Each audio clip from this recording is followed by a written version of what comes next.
Hello guys. अब जो हमारे पास नेक्स्ट आर्टिकल है वो बहुत ज़्यादा इजी भी है क्योंकि आपने उसे 9th लेवल पे भी डिस्कस किया है।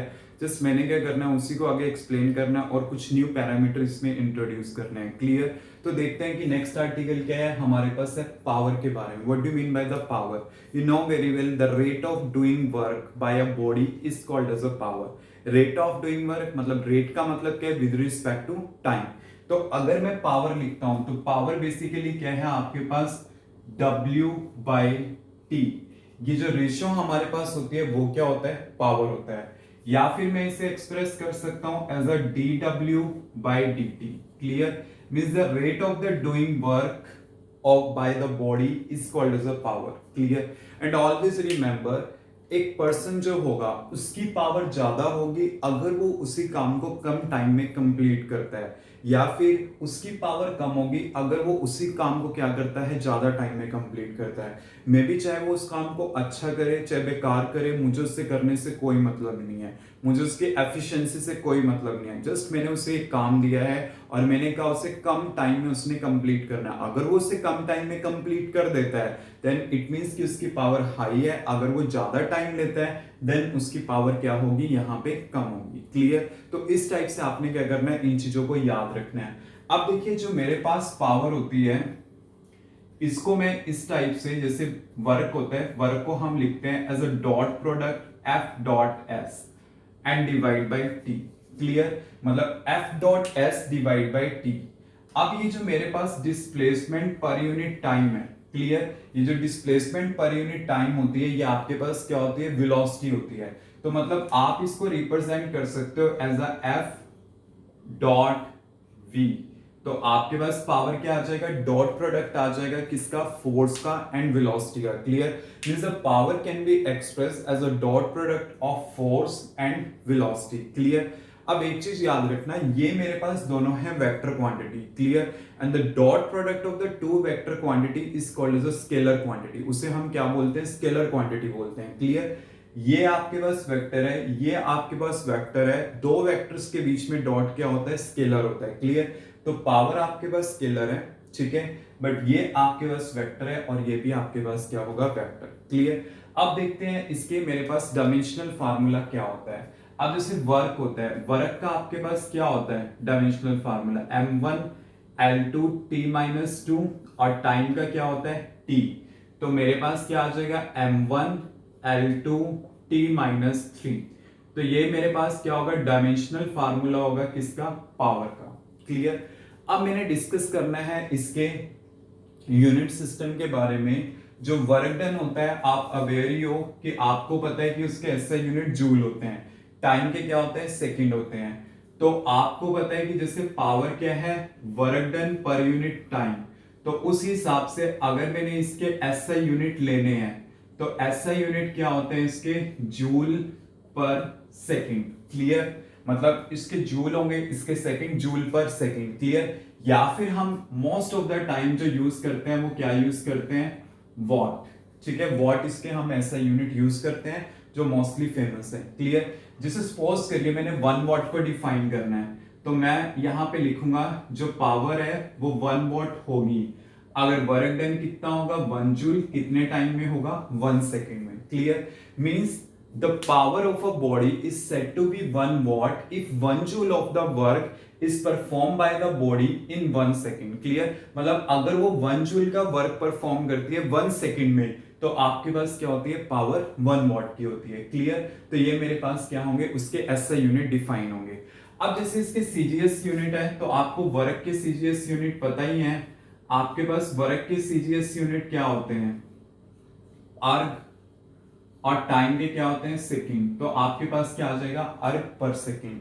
तो ये इसके क्या होंगे? सीजीएस यूनिट होंगे। And on the commercial scale, commercial scale पे हम क्या यूज करते हैं? जो पावर है उसके यूनिट्स हम यूज करते हैं kilo watt on commercial scale. जैसे आपके इलेक्ट्रिसिटी बिल जो आते हैं, इलेक्ट्रिकल एनर्जी जो खर्च होती है उसकी जो बिलिंग कैलकुलेट होती है वो किलोवाट आवर में कैलकुलेट होती है, मतलब हम किलोवाट में काउंट करके चलते हैं। क्लियर? और अगर इंजीनियरिंग लेवल पे देखा जाए, इंजीनियरिंग लेवल पे हम यूज करते हैं क्या? Horse power. तब आपके पास यूज होता है हॉर्स पावर जिसे हम HP से रिप्रेजेंट करते हैं। क्लियर? एंड ऑलवेज रिमेंबर, जो आपके पास 1 हॉर्स पावर होता है वो 746 वॉट के इक्वलेंट होता है। क्लियर? तो ये रिजल्ट है, ये सारा बेसिक है जो आपको क्लियर रखना है कि आपके पास किस टाइप से क्या होता है, पावर डिफाइन होती है। तो मैंने वो चीज आपको ऑलरेडी बता दी कि पावर बेसिकली क्या होती है, वर्क पर यूनिट टाइम होती है। एंड देन उसके बाद आपने क्या करना है, इसके SI यूनिट्स को डिफाइन करना है। फिर CGS यूनिट आपको पता होने चाहिए, बट ये इतने ज्यादा यूज नहीं होते। And on the commercial scale जो हम पावर के यूनिट्स यूज करते हैं वो क्या यूज करते हैं, किलोवाट। और एट द इंजीनियरिंग लेवल अगर देखा जाए तो हम क्या यूज करते हैं, 1 हॉर्स पावर। और 1 हॉर्स पावर ऑलवेज रिमेंबर कि आपके पास क्या होता है, 746 वॉट के इक्विवेलेंट। मतलब कई बार ऐसा होता है कि इससे रिलेटेड आपके पास न्यूमेरिकल प्रॉब्लम आ जाए, आपको दे दी 220 कुछ भी वैल्यूज दे दी, लाइक वो हॉर्स पावर दे दी। क्लियर? तो वो तो आपको करना पड़ेगा ना कि उसको आपको SI सिस्टम में कन्वर्ट करना पड़ेगा। तो मुझे क्या करना है, 1 हॉर्स पावर का वैल्यू वहां पे 746 वॉट पुट करना है। आई थिंक ये वाली चीजें आपने 9th लेवल पे भी करी हैं, आपको इन चीजों के बारे में पता होगा। बट यहाँ पे एक एक्स्ट्रा जो कॉन्सेप्ट है आपको ये क्लियर होना चाहिए। क्लियर? और एक थोड़ा मैं एक्स्ट्रा भी इसमें बता देता हूं आपको। जैसे देखिए, आपको पता है कि जो पावर है आपके पास वो क्या होती है, डॉट प्रोडक्ट होती है इसका। क्लियर? अगर मैं इसको क्या करता हूं, रेक्टेंगुलर कंपोनेंट में लेता हूं, लाइक फोर्स को मैंने लिया Fx I cap Fy J cap Fz K cap, और ऐसे मैंने वेलोसिटी को लिया Vx I cap Vy J cap Vz K cap, मैंने इस टाइप से लिखा।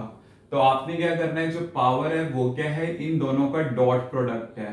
तो आप कैसे कैलकुलेट कर सकते हो, यहां पे Fx into Vx, Fy into Vy, Fz into Vz। तो आपके पास पावर इस टाइप से कैलकुलेट हो जाएगी। क्लियर? तो मतलब ये क्या है कि जस्ट मैंने आपको रेक्टेंगुलर कंपोनेंट की फॉर्म में बताया कि आप अगर पावर को कैलकुलेट करना चाहते हो, लाइक जैसे आपके पास वेक्टर्स फॉर्म में दोनों इक्वेशंस गिवन है, and then you have to take the dot product. और जब आप दोनों का डॉट प्रोडक्ट लोगे देन आपके पास क्या होगा, टोटल कैलकुलेशन आ जाएगी। Power is a dot product of the F dot V। मतलब आपने जस्ट क्या करना है, इन दोनों का डॉट, मतलब इसका इसके साथ, इसका इसके साथ, इसका आपने इसके साथ लिया, and then you will get this answer. मतलब इस टाइप के क्वेश्चन पेपर में आ जाते हैं। And always specify the SI parameter, कि SI पैरामीटर क्या है, SI यूनिट्स क्या है, वो चीजें आपने जरूर करना है। क्योंकि कई बार ऐसा होता है कि क्वेश्चन बहुत इजी होता है बट CGS में दिया होता है कुछ अनदर यूनिट्स होते हैं, तो उन्हें आप SI में जरूर कन्वर्ट कीजिए। क्योंकि अगर देखो, मैं यही बिलीव करके चलूंगा, अगर आप 4th यूनिट कर रहे हो, इसकी वीडियोस देख रहे हो, आप अगर इसको अच्छे से कर रहे हो, देन इट मीन्स कि आपने पहले कवर अप अच्छे से किया है। बिकॉज ऐसा तो नहीं कि आप एकदम से चीजें कवर अप कर लोगे। तो पहले आपके लिए क्या है, अपना बेसिक क्लियर करना जरूरी है कि what about the dimensional formula, and then आगे आगे आप क्या करोगे, चीजों को कवर अप करोगे। आई थिंक ये चीज आपको क्लियर हो चुकी है about the concept of the power, कि उसके यूनिट्स क्या होंगे और आपके पास ये टोटली कॉन्सेप्ट होगा क्या। क्लियर? Any doubt?